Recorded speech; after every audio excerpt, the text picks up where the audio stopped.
So, as I was saying, before we turn the video on, I would like to congratulate you for beginning to remember that remembering is the most important one. If we have a skill and we don't remember to use it, then the skill's no valuable to us at that moment. And this is why sati, or to remember to apply this stuff, is so important. But on the other side, with that, sati is not enough, that we have to take the right effort. Now, the thing about the right effort is that right effort is to be applied in this present moment to get the results of the application of that effort right here, right now. And yet, Buddhism in the West is seen as a set of attainments or things to get. We have jhanas and we have sotapan and all kinds of things that people want, and they're trying to get something out of meditation. So they see it as just another form of greed. Yeah. Meditation for most people is just another form of greed. And then when they don't get what they were looking for, they double down and work harder, which is not the right kind of effort. One's right effort is to be done right in the present moment, and that the results of right effort are immediately available right here, right now. And as we continue to practice that skill set of looking at what the mind is doing and then substitute it and put something wholesome in there, that's actually a set of skills, a set of three skills that the Buddha talks about. And he mentions them in this order, in the sense of right view, right sati, and right effort. And that over time, the skill of right view improves as we take on let us say, a better and better version of right view. And that one's effort in the beginning is to begin to change the view from your ordinary wrong view into one's right view. And then we add a fourth ingredient after we get going. You're still at the stage of getting the three things going. Okay? And so the skill of right view is to purify that view so that you can see things more clearly, see it more correctly, see it with less hindrances and less pollution. One sati is developed in the sense of how often does it come up? And we have to actually practice in a way so that we're practicing sati a lot during the day. That most meditation uh, experiences with people, you can understand that if people say, oh, I want to find out about Zen, or I want to find out about meditation or Buddhism, and they go to a place and they see everyone squatting on the floor, all in a particular row and all of that kind of stuff, then we get the visual imagery of that's the kind of stuff that we do in meditation. And if that's the case, then I guess we'll have to give them the word meditation. They can have it. We don't need that word. We've got better words to use anyway. You could even go so far as to say the same thing is true about the word Buddhism. There's an awful lot of people who consider themselves Buddhist that don't follow the teachings of the Buddha. And because of that, there's so many of them that we'll just kind of have to let them have that word. They took it. No reason to go chase them down the hill and wrestle them to the ground and take the word back away from them. There's too many of them. And so we can just kind of let them have the word. So we can give these words away because people already have an understanding of what they mean. And one of them is the word meditation, in the sense that a lot of people say, oh, The longer you can sit, the better. Start off with 20 minutes, go immediately to 45 minutes, and then start working from 45 to an hour and from an hour to 2 hours. Okay, this is the kind of way that they look at it. But if somebody can meditate for an hour a day, or let us say sit on the floor and do whatever they're doing that they call meditation, at best, what that means is an hour a day.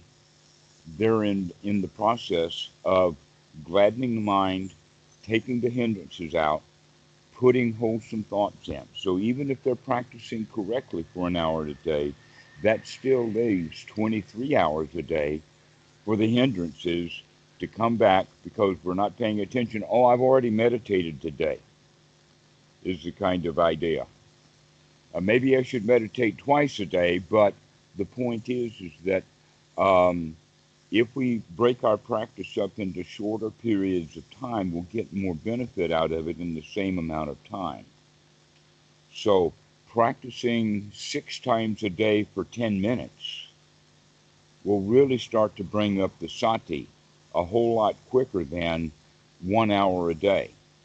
And the reason for that is because the human mind gets tired. Our attention span generally lasts about 20 minutes. So if we're practicing only for 10 minutes, that means that we can start sharp, practice getting sharper, and then go about our daily activities after 10 minutes really sharp. See what I mean? Yeah? And not only that, but at 6 times a day, throughout the day, we're bringing up sati. We're actually practicing and wanting to practice sati. What is sati? To remember, to remember, to remember. Because we want these three things to work together. And if we don't remember, then we're missing one of the major ingredients. So, sati is to wake up and to remember. And this is something that you're beginning to gain the skill of, and I want to congratulate you for that.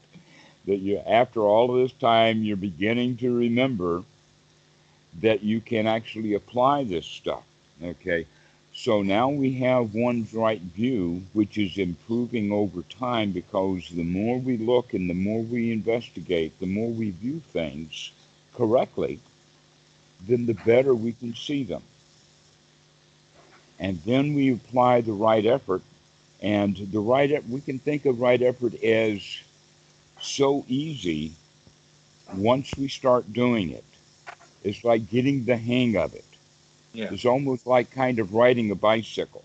That it takes about 5 minutes, 10 minutes, 20 minutes to learn to get coordinated so that you can pedal and steer at the same time. And after that, nobody ever forgets how to ride a bicycle.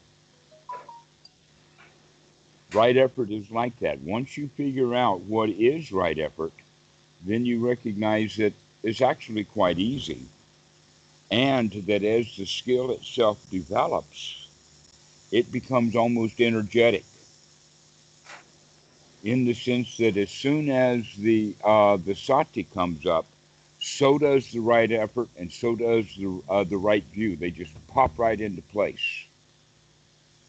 Okay. Now, one's right effort then is in the beginning just with one's right view is to purify the view. So the right view, right effort, and right sati run and circle around each other, especially in the sense of one's right effort is merely to, after the wake up, do an investigation, figure out is this thought wholesome or not, and if it's not, then replace it and put a wholesome thought in the mind. That's the only thing, and we keep practicing that over and over and over again.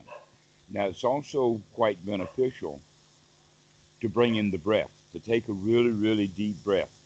That we're operating this together, and the way of looking at it is that if you can't control the breath, then how can you control your mind? Now, a lot of people are practicing a kind of meditation that seems to be popular in the West that has to do with things like bare awareness or noting, this kind of stuff. Basically, what that is that's just remembering to practice right view, but it's not really practicing right view because we're not taking the effort to purify that view. In other words, we're not making the distinction between what is wholesome and what is not wholesome. So, in that regard, bare awareness meditation practices don't give the punch or the value that Anapanasati does. That once you start practicing Anapanasati correctly, you can see benefits occurring very quickly. But bare awareness meditation doesn't give any results because the students are not actively engaged in the right effort to purify the mind. And yet that purification of the mind is something that is kind of heartfelt within Buddhism. You know, in the Dhammapada it says to do good, to avoid evil, and to purify the mind. This is actually the purifying of the mind, is to do good and to avoid evil in the mind. That's the purification process. Also, that's the removal of the hindrances, which is the hindrances from us being hindered into being present, joyful, and in the mood that you want to be in. So we work with this part of the Eightfold Noble Path in the beginning of right view, right effort, and right sati. As we do this, we, we begin to understand the right effort actually is an effort.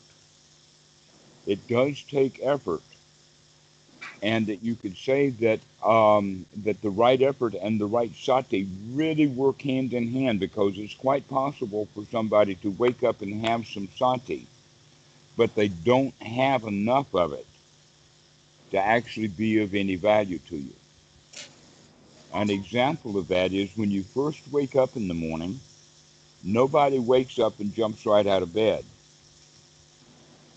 Not if you can help it. No, but there are times and places where when you do wake up, you do jump right out of bed. Mhm. If somebody comes screaming into your room saying, the house is on fire, and that Yeah. wakes you up, you're going to be out of the bed in a minute.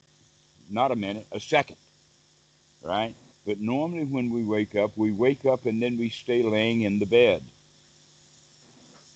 The same thing is true with the mind, in the sense that when we wake up with sati, even though we're waking up, we're still not woken up enough to take the effort to get out of the hindrances. Right? We don't see them as dangerous, but this is then the skill that's developed, is the skill of right view. That as we refine the view, we can begin to see, wait a minute, that stuff really is dangerous. In the sense that the house really is on fire, it's time to get up and do something. Right? Let's get out of here. So this is how right sati and right effort and right view work together. The Buddha even says in the sutta that they run and circle around one another. And as we practice that, we begin to add a new feature. And that new feature is the confidence that Yes. we can do that. Yes, And that's what that's you the brought. new element that's happening since this has clicked. It's like, oh, this is possible. I can see where this is going a little bit, you know, and it's beautiful. Like I was really recently just like taken. I think after our last talk, I was just taken by the like beauty of the whole idea of just being content with what you have and not always being needing a whole lot more. You know, there's something very, as you like to say, noble about that. Hmm. Um, but yes, the confidence that's coming in since I've been figuring out that it's contentment and satisfaction with where I'm at, not fighting it and chastising myself and all of that. Hmm. That's been the missing piece, even though again you've been saying it all year. Exactly. So what we're doing in that regard is we're talking about coming out of the critical mind. The critical mind is actually the one who's doing the comparisons about this is good and this is bad. I like this, I don't like that. I want this, I don't have it, I got to get it. Okay, that's the mentality that we are growing up with, and we do that ignorantly. Now you're beginning to see it, and when we see it, the second noble truth doesn't have the power that it did before. A lot of people think that the cause of suffering is clinging or tanha, but really, that's not the issue. An example of that is that someone hands you a stone that has been you just went upside down. I went upside down. I'm sorry. Just trying to fix. I noticed my eyes are away from the camera. I was trying to fix that. Sorry. Okay, No, upside so down with Nirvana. imagine somebody picked up a rock that had been a side stone for a campfire, and that rock is so hot that uh, it would burn the flesh. But when somebody hands you the rock, you don't know that it's hot. As soon as you figure out that the rock is hot, you'll drop it, you'll put it down, right? The problem is that we have been told to pick up hot rocks. And when the child wants to put it down, the adult will say, no, you hold that rock. You keep that rock. You've got to have that rock. If you don't have that rock, something bad will happen. Okay? And so we're trained that way of going around carrying sometimes hot thoughts. But now that we're investigating, we can recognize more and more what thoughts are hot and what thoughts are not, what thoughts are cool. This is why we need to do that investigation. Now, here's something interesting about that investigation and these hot rocks and whatnot.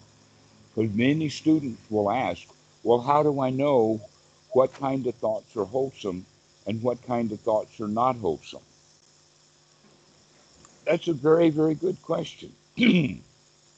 And the answer is that as you practice more and more, your view will refine more and more that you thought were okay thoughts or wholesome thoughts now begin to look suspicious because you can begin to see the danger in them.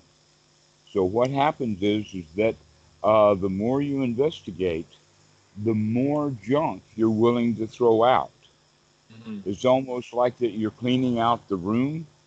Uh, uh, uh, they have the concept of spring cleaning that during the winter time that people don't open their doors and do just a little bit of cleaning, but that in the springtime they'll do a complete thorough cleaning out, right? But one of the ways of cleaning things out is we have to look. And the more we look, the more dirt we can find, right? But this is a good thing because the more dirt we find, the more dirt we clean out, and then the cleaner our environment is. And so this is the way we begin to do this is that as we get good with right view, our discernment improves so that we begin to say what used to be wholesome will now be unwholesome. A really clear example of that is what is often called junk thoughts, just random thoughts, just thoughts that just come up in the mind. The beginner will say, well, I don't see anything unwholesome with those kind of thoughts at all.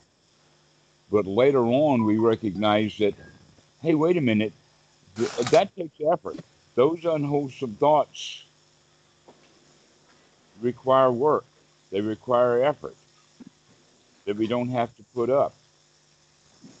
That in fact, one's right effort, real right effort, is a reduction of effort, not new effort. In this way, we can go to a statement that's talked about the law of karma or the law of action. That everyone that comes to Buddhism, and it's very common thought in especially India, is that the law of karma is that if you do good action, you'll get good results, and if you do bad action, you'll get bad results, right? Well, we can see that that works kind of in the meditation in the sense if you have wholesome thoughts, you'll be better off than if you have unwholesome thoughts. But we can see what a wholesome thought is, but sometimes we do not know about whether an action is going to be good or not. An example of that would be you buy stock in the stock market, and then the stock goes up. If the stock goes up, then that buying of the stock may have been thought of as a good action. If you sell the stock when it goes down, you buy the stock and then it goes down and then you sell it, and you can say, okay, that was a bad action because the stock went down. But that's only in the issue of the stock itself going up and going down is the determination of good and bad. But some people will watch that stock every day as it goes up and down and up and down, and when it goes up they feel good, and when it goes down they feel bad. And so once they buy that stock, they're on an emotional roller coaster. All right? Yeah. And they don't recognize that. They only see the action of the buying of the stock, not the action of how they're responding to the ups and downs of that stock, because they think that the stock is me.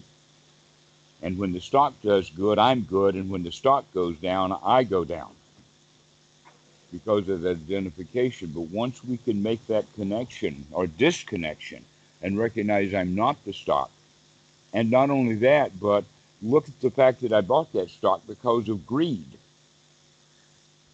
And because of that greed, look how miserable I've made myself watching that stock. And so this is how it goes when we're in that mode of good action gives good results and bad action gives bad results. The fact is that that buying of the stock is more than likely mixed because it moves up and down. The Buddha is really big on the first thing that we have to understand is that there is a kind of action that has both good and bad elements to it and gives both good and bad elements as a result. Things are mixed. When someone makes a touchdown in football, half the stand likes it and half the stand doesn't. All right? So that means that that action was a mixed action. It gave mixed results. Sometimes people like it and some people don't. This mixed results then is actually a kind of suffering. But then there's the fourth kind of karma. And the fourth kind of karma is the kind of action that is neither good nor bad. It's neither bright nor dark. If it's not dark, it's not dukkha. If it's not bright, then there's no clinging to it.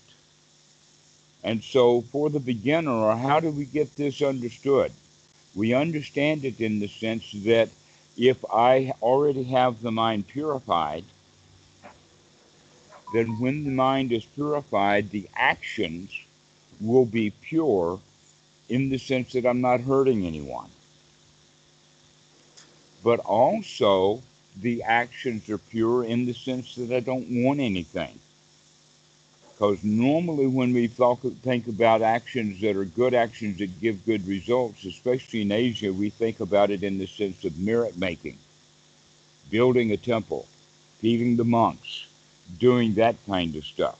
In other words, doing something now for a future result. Perhaps that future is long into the future for some people, next life or whatever, right?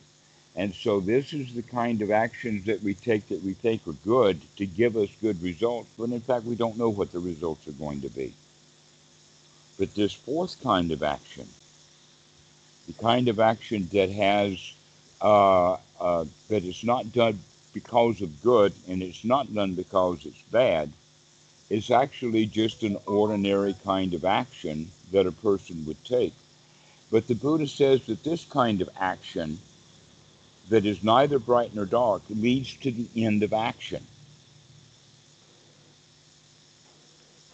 The action that leads to the end of action. Okay?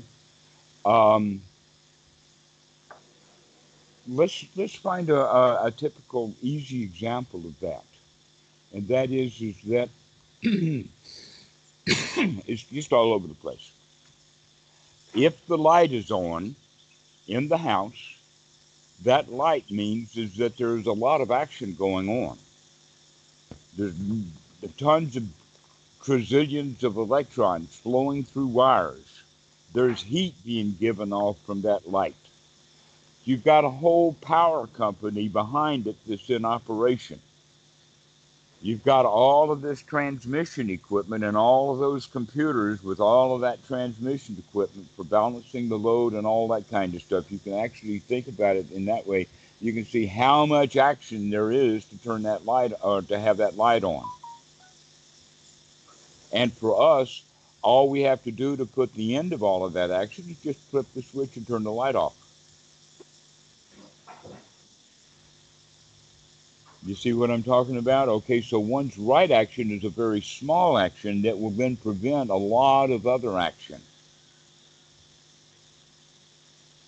Are we talking about physical actions or actions in the mind right now? Both. I use physical actions as an example, but many physical actions operate on this. This is just an actual, if you think about it, the real physical laws that we're working with here is the law of cause and effect. Okay. Let me give you this example. You know that there are big cranes, let us say at the junkyard or at other places that have great big shovels that come in and scoop and then pick something up. Okay, or there is a great big hook, and that hook then is put on something, and now we can pick it up because we've got that hook. Okay, but if we want, and if we go up with that heavy load, that's going to be a lot of work. But if that load is just sitting there, all we have to do is bring the hook down to release it. And now we can go up. Do you see that this is a very, very small action to prevent a whole lot of work? So that as this goes up, it doesn't have to pull this thing up to it because there's no longer hooked to it. We unhooked it. Right. So the unhooking is an effort. Right. I mean, this is the whole time you've been talking about this, and before even, I had that one thing. We're talking about building the Buddha talks about building a mind or mindset that tends towards relinquishment, renunciation, Mm-hmm. not getting involved, not reacting. And I'm seeing that in meditation, that really what I need to do is just be still and not. You're talking about unhooking. You're not talking about Yes. being still. Um, you're talking Well, about catching that's the myself whole being point hooked. is that if you unhook, that will help the stillness. Yeah. Because when we're hooked to stuff that's dragging us around, we're not still. Yeah. Okay, so this is the unhooking and the stillness are directly related. You could also go to say that the stillness then is not action, right? Stillness is not Yeah. action. Yeah. It's not Yeah. action. It Yep. is not action. Is the Yeah. point that I'm taking? Okay. Um, so that stillness is an action. Let us say that we can take a very small action to bring that very big action to a halt. Other physical example, the highway, the freeway is absolutely covered with traffic. There's a lot of traffic. And that there's an accident up above, and the police want to clear the area. So, what they'll do is they'll put two cars to block the traffic up the road. And all they have to do is put those two cars out on the pavement, and now look at how much traffic they can stop that way. Okay, so we're talking about a very, very little action that prevents an awful lot of action. I'm intrigued. Huh? I'm intrigued. Okay. Well, this is one's right action. The right action then is a small action that gains great results because it prevents a lot of unwholesome action. So, if the mind is filled with hindrances and we have one unwholesome thought after another unwholesome thought after another unwholesome thought, this is actually work. This is an effort. Someone is not relaxed. They're worried. Okay, they're restless. And restlessness and worry, for sure, are not relaxation. And this is the state that normal people are in, is when they, even when they're relaxed, they're not really relaxed because they're worried about something. They're involved with something. They're thinking about something. Okay. So this quality that the Buddha recommends is that let's have only wholesome thoughts in the mind, because wholesome thoughts themselves are not worrisome. That we're actually gaining a great deal of peace by having only wholesome thoughts. Get that? Things So are a lot easier because things are only wholesome. here's one thing that happens to me sometimes where I, I have this notion um, that um, if I have my mind totally in the present, then I'm okay. I'm okay. I feel good if I'm totally in the present. Sometimes I extricate myself from whatever thoughts and I come to the present and I'm a little bit underwhelmed sometimes. I'm a little bit, you're like, oh, I was having some pretty interesting thoughts. Now I feel it's a little bit duller. Or sometimes I'm unsure, or, you know, what happens, like, obviously, that's going from one hindrance to another. I get that. Going Okay. from restlessness to aversion. Um, but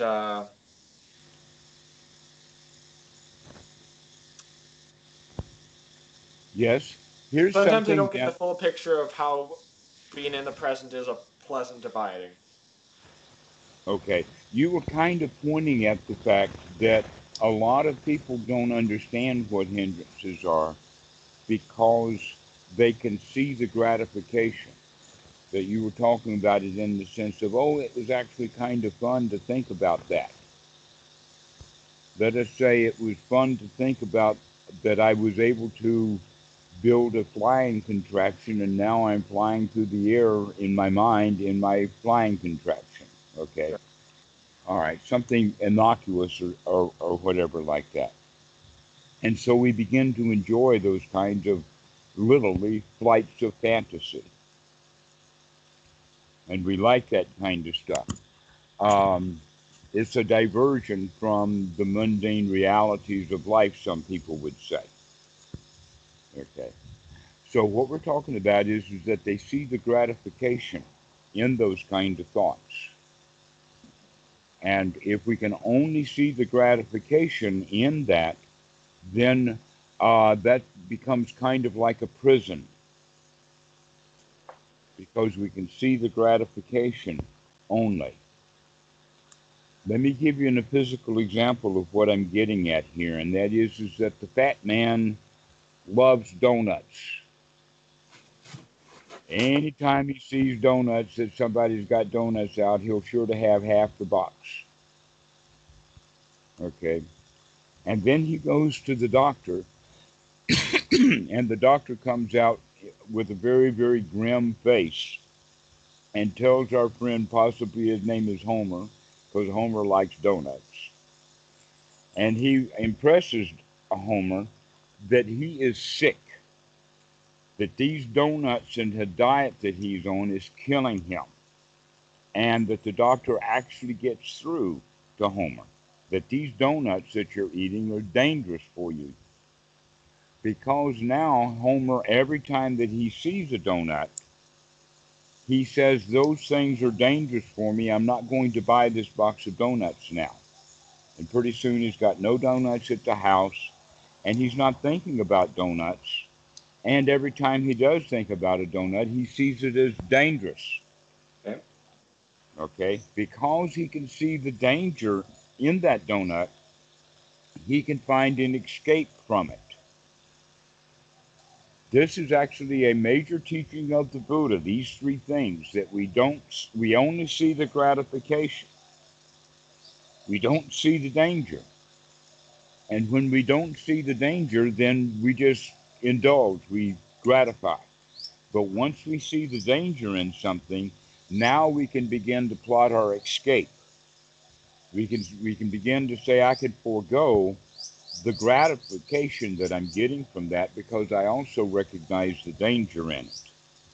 So as one's right view improves and increases, basically what that means is that we begin better and better through discernment to see the danger in things. And with that, we can get our escape. Now, here's something very, very interesting, and that is that we're actually talking now about the First Noble Truth. There is dukkha in that donut.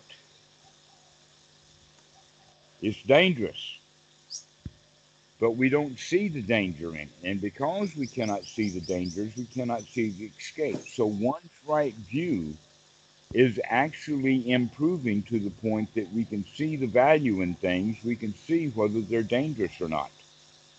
And we haven't talked a whole ton about dukkha. We've been talking about it all the time. That's the whole point. The dukkha is, in fact, the danger. What? The danger that things can become dissatisfying. In other words, we're not seeing the dissatisfaction. We can only see the gratification.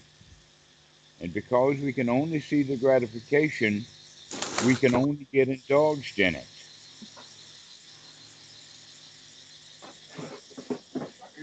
And then when we're suffering, Wi-Fi. we don't know why.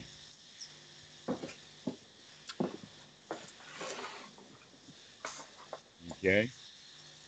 So, this is something that we can begin to work with more and more is that now you're waking up and recognizing that all you have to have is wholesome thoughts. We now understand that we also have to improve our ability to view those thoughts with the understanding of, are they actually wholesome or are they dangerous? And that the further into the practice that we go, the more thoughts that we used to think are wholesome, we now begin to see that they're no longer wholesome, that they're in fact dangerous.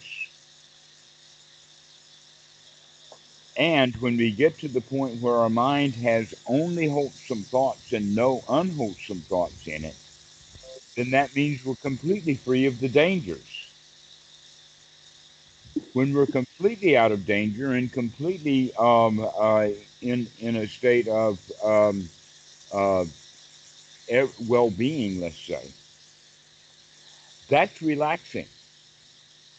But in fact, this is ways that you can say that what the hindrances are is the hindrances to being relaxed.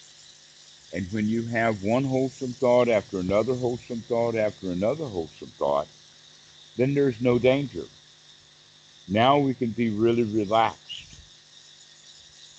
And like one thing that's standing out from today's talk is that I'm gonna discern better the more sati that I have awake, the more that I'm engaged with the question of what's wholesome and unwholesome. The more aware that I am, the more that I'm paying attention with right view, putting in right effort, I'm gonna discern better and better. So there's just a level of practice it's gonna take. Exactly. And so basically, part of the sati practice then becomes to wake up and ask ourselves the question, is this thought a wholesome thought or not?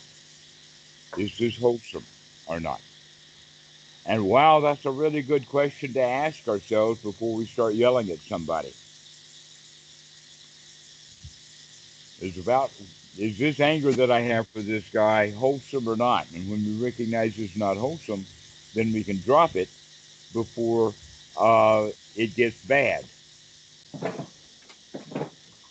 right? And so we can see the danger in advance of going down that path. This is an important quality then of why it's so important to have the right effort, to put in the effort that we need to put in to actually change the thoughts from one wholesome thought to the next wholesome thought to the next wholesome thought, because that's actually quite relaxing. Not a care in the world, not a thought of a problem. Everything is okay. Is a very relaxing, easygoing place, as opposed to one thought after another after another. I've got to go put that fire out. I got to go help that guy. I got to go do this. This needs to be finished. I've got work to do here, folks. That's the kind of mentality then that keeps us uh, restless and to not at peace. But having one wholesome thought after another is very wholesome and very peaceful. The Buddha, actually in the Sutta number 19, which the name of the Sutta, when translated into English, translates as two kinds of thought. That's the name of the Sutta.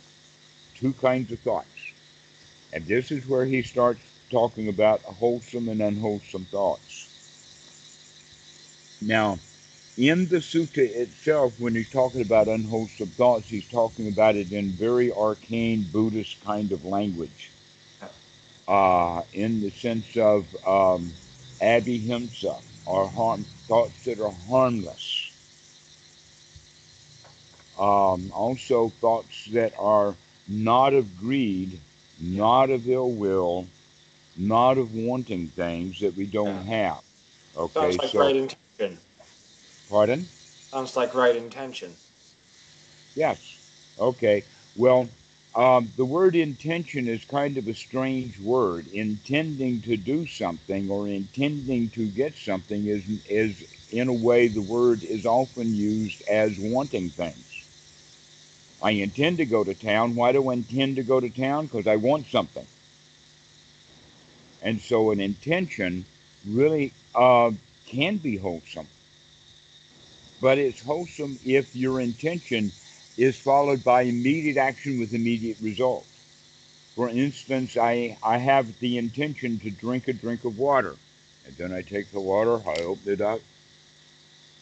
Okay, so that kind of intention was an okay intention because it had immediate results.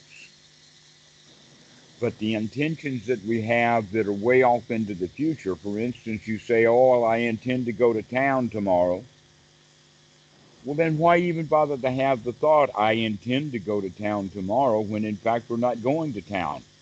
That's going to be tomorrow. Let's not think about tomorrow. Let's think about, I'm okay right now. And so those kind, when that thought, I intend to go to town tomorrow comes up, we could say, okay, but I don't need to think about going to town tomorrow. I can have something wholesome for right now rather than worrying myself.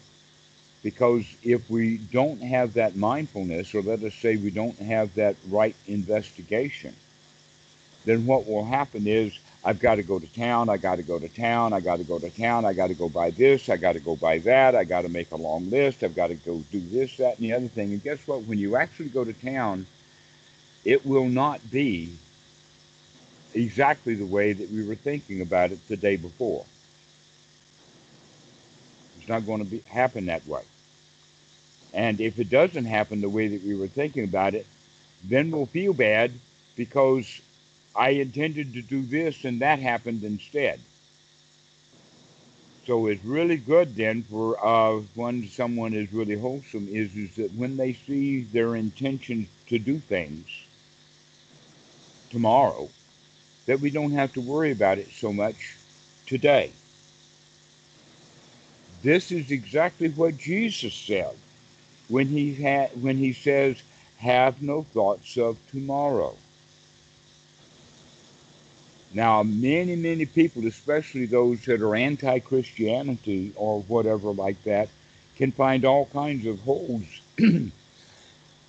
in their understanding of "have no thoughts of tomorrow." But basically, what Jesus is saying is that Don't do a lot of plotting and planning and intending and wanting and whatever like that. To just be in the present moment today, knowing that you can handle yourself, that you've got the confidence to handle things tomorrow. That basically this intention that we have today of and worrying and thinking about tomorrow is because we don't have the confidence. But as you're building the confidence up, as you know that you can begin to handle things with confidence, then I don't have to think about doing things tomorrow because I know that when I get tomorrow, I'll be able to handle it then. I don't have to plan in advance. Right. I used to plan on in advance what I was going to tell a student, and I don't do that anymore. I don't, there's no reason to plan because who knows how things are going to go. So it's better Confidence not. has a role in presentness. That's not the word.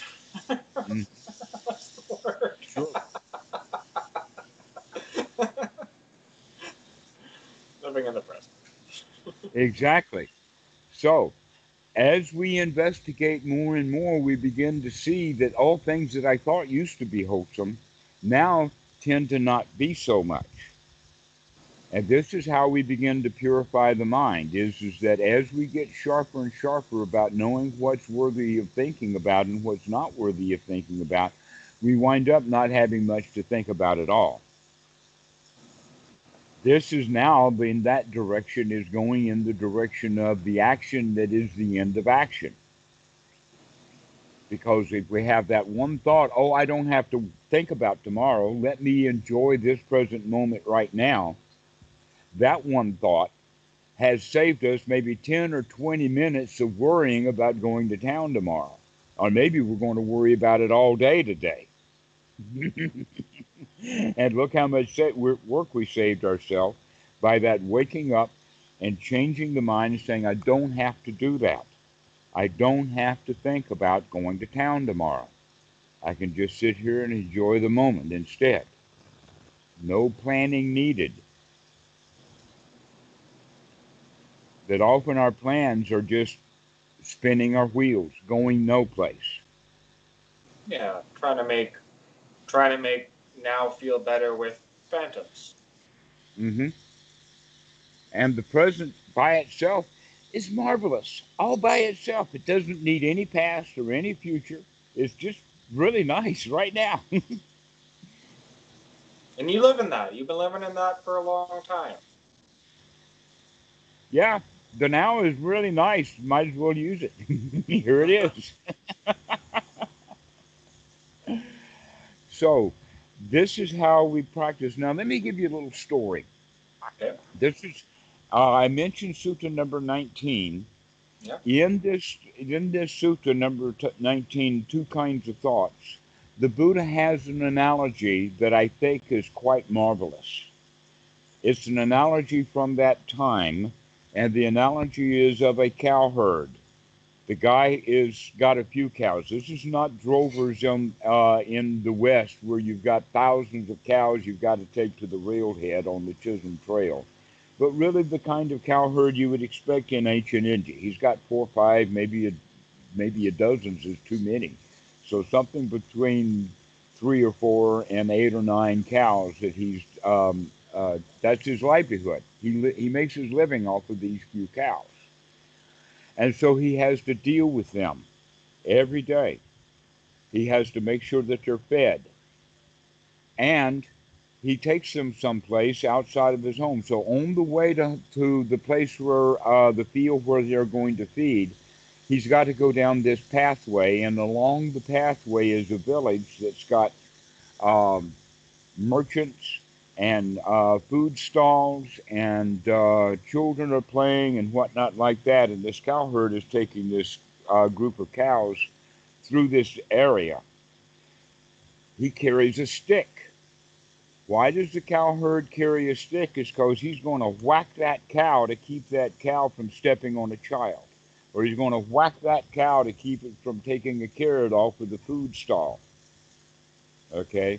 And so his job is to make sure that those cows are not going to do any damage while they're going through this populated area. And so he actually whacks the cow. He takes the effort to make sure that that cow is going to be lined up, that the cow is not going to do any damage or harm. And if he did nothing, then the cows would just disperse throughout the village, tearing down all kinds of things, walking into people's houses, taking a cow pie dump on the floor and whatnot. And so he's got a lot of job to do, but it's kind of easy because he only has to whack one at a time to keep them in line. Once he gets them past the village, once he can keep them in line so that they're past the village, now he can take them out to the field where they have rice stubble and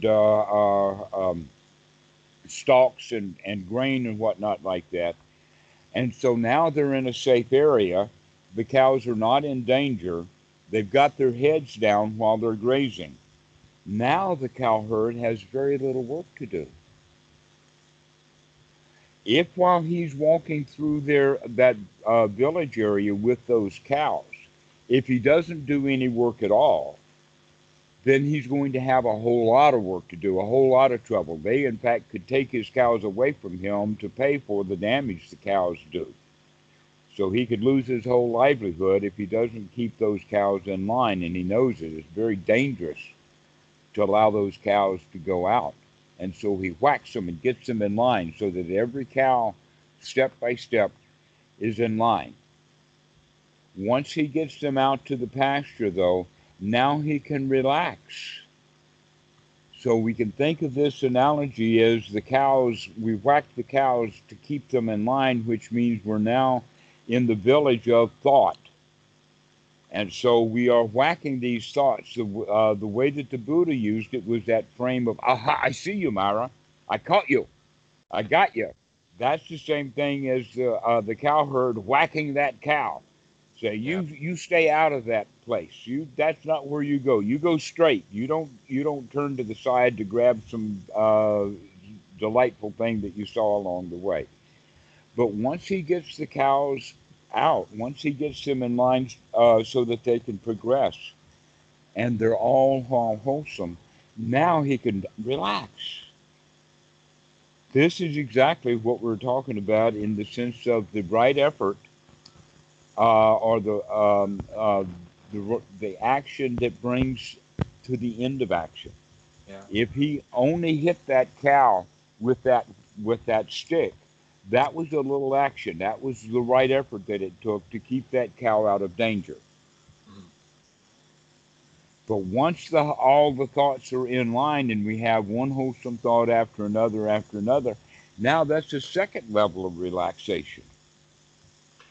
Yeah, I have a mental touchstone of that today, where yeah, I knocked some thoughts out, and then I was just really just good and chill for a while, good and still.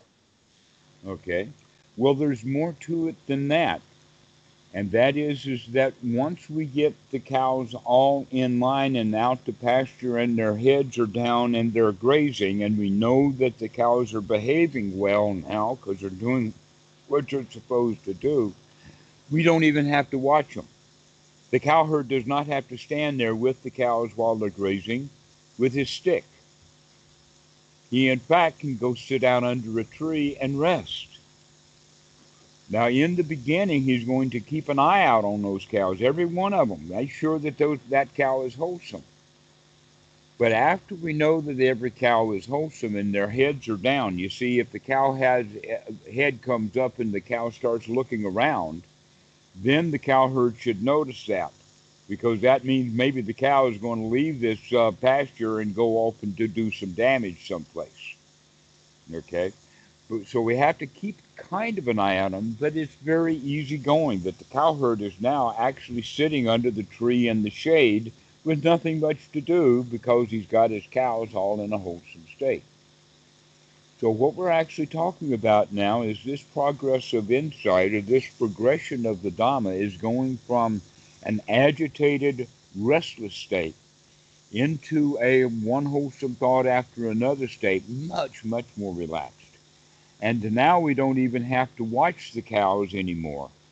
So letting the cows all over town is the way that the normal mind is. Very disruptive. taking the work to make the cows stay in line is a whole lot less effort than having to deal with all of the screaming villagers about what my bad cows are doing. Once we get them to pasture, now I don't have to use the stick anymore. Now I can really relax. When all your thoughts are wholesome, now things are really easy. We don't even have to take any effort to make the thoughts wholesome. Now the effort is different. Now it's just a kind of looking over it. In this way, we can see that now we can actually allow gaps between the thoughts so that we'll have a wholesome thought and then a gap and nothing happens. And now we're really relaxed, and then another wholesome thought will come up. If people are practicing meditation and getting these gaps, but they haven't removed the hindrances, then that means that when they have a wholesome thought followed by a gap, the next thought that's likely to come up is a hindrance, not another wholesome thought. I'm still, it's coming along, but I'm still trying to renounce the notion that meditation is feeling any one particular feeling or doing something.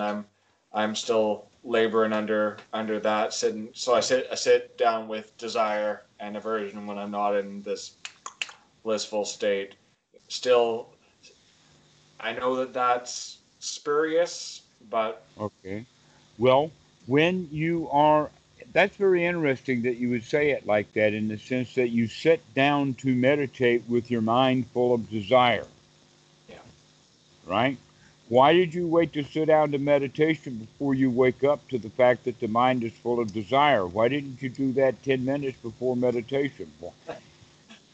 When you come to sit down to meditation, you could already be in a state to where you were really relaxed and comfortable so that you can enjoy your meditation. Why do you have to work at it?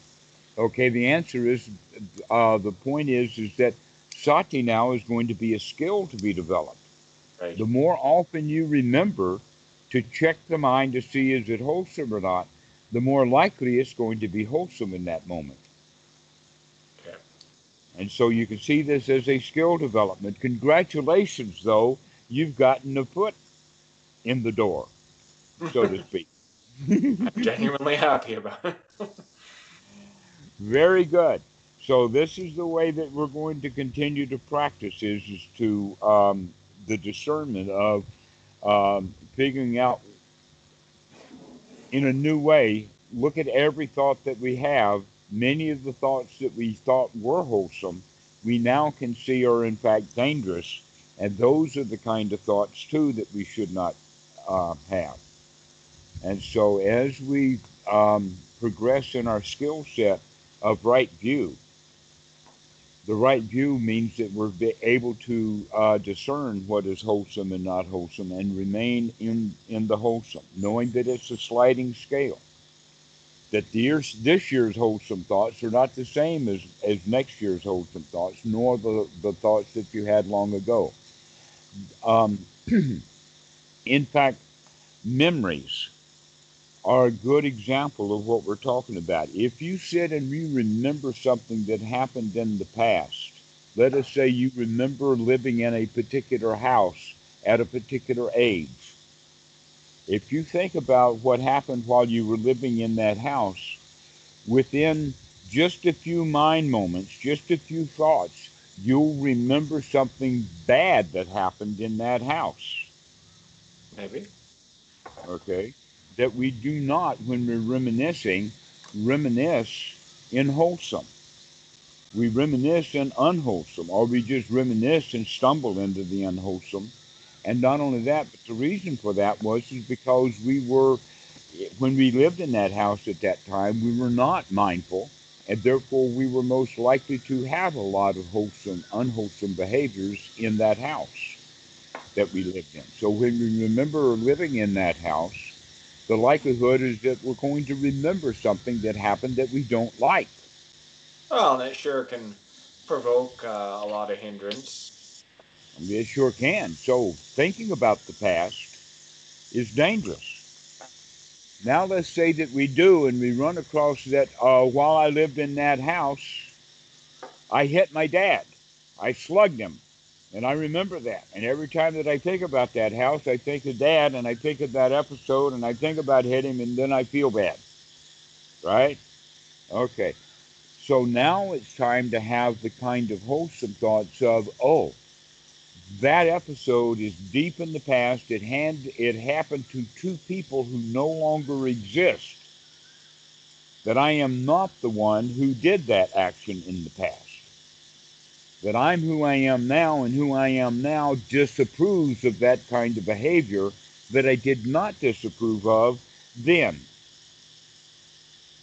In other words, now I can see the unwholesome qualities in the behavior that at one time I thought was wholesome, and now I can see is not wholesome. Yeah. As the Okay? Christian would say, I've repented. That's exactly the right word for it. That's exactly the right word. And the word in this sense is the word repent means to turn around, to make a change, to renounce that kind of behavior, to relinquish it. Yeah. Mm-hmm. So that renunciation and relinquishment is the same thing as to renounce it, or to say, that's not who I am. My standards are this now, and that doesn't meet up to the standards. Therefore, even thinking about it is now unwholesome. And some people will say, well, we have to learn from our mistakes. The answer is that when you renounce it, you've learned the lesson that you needed to learn from it. Why do you keep giving yourself the same old wrong lesson and having to do the renunciation and the repentance over and over again? The best thing to do is to get it done with, get over it, and then stop thinking about it. I mean, there's something decisive and um, confident about what you're talking about. It's very much, now that's beneath me. I'm done with it. I'm done with it. Now it's only wholesome. I'm not going to even give thought to those unwholesome bad behaviors of the past. We throw them out. We forget about it. And we be in this present moment. That's why the Buddha was so big upon staying out of the past, because the past is dangerous. Once we begin to see thinking about the past is dangerous, we won't do it so much. Once we see thinking about the future is dangerous, we don't do it so much. So this is the answer to the question earlier.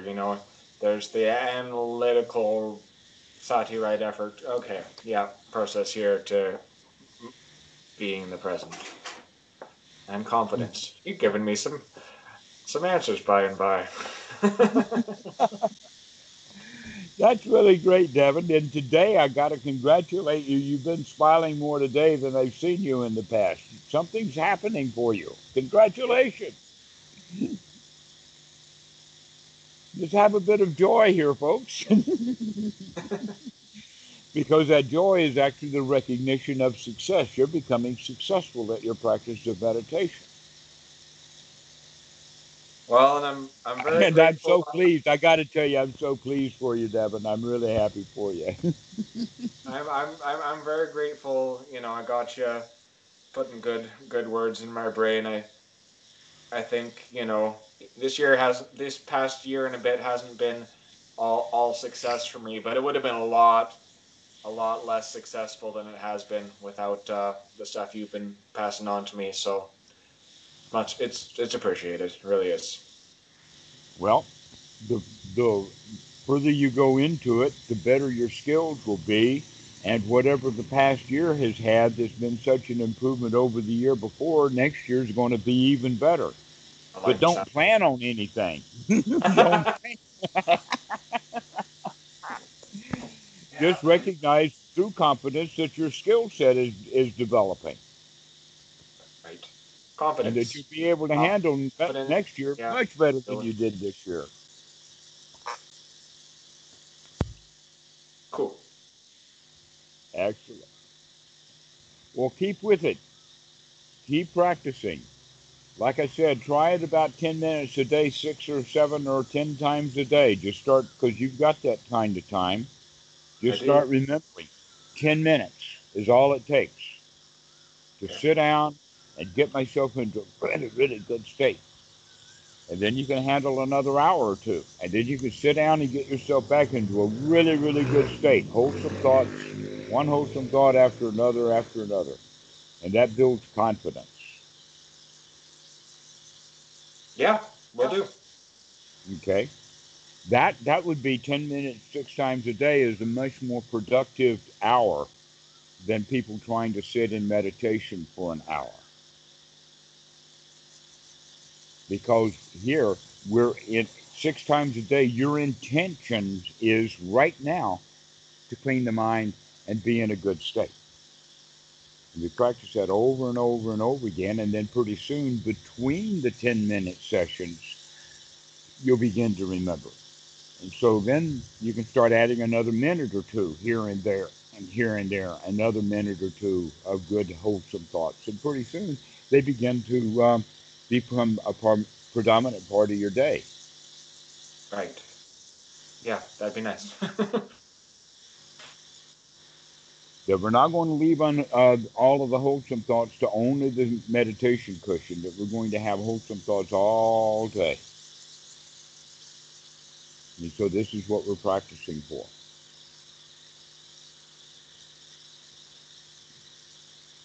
And so Yep, go I like enjoy it. it. I like it too. Okay, Devin, do you have anything else to talk about? Not for now. Thank you very much, and Excellent. you have yourself a great rest of the day. I'll catch you on the flip side.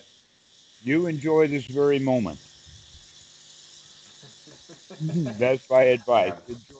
Enjoy this moment. You've always got it. Here it is. See ya. Thank you again. Okay, Devin. Bye bye. Bye bye.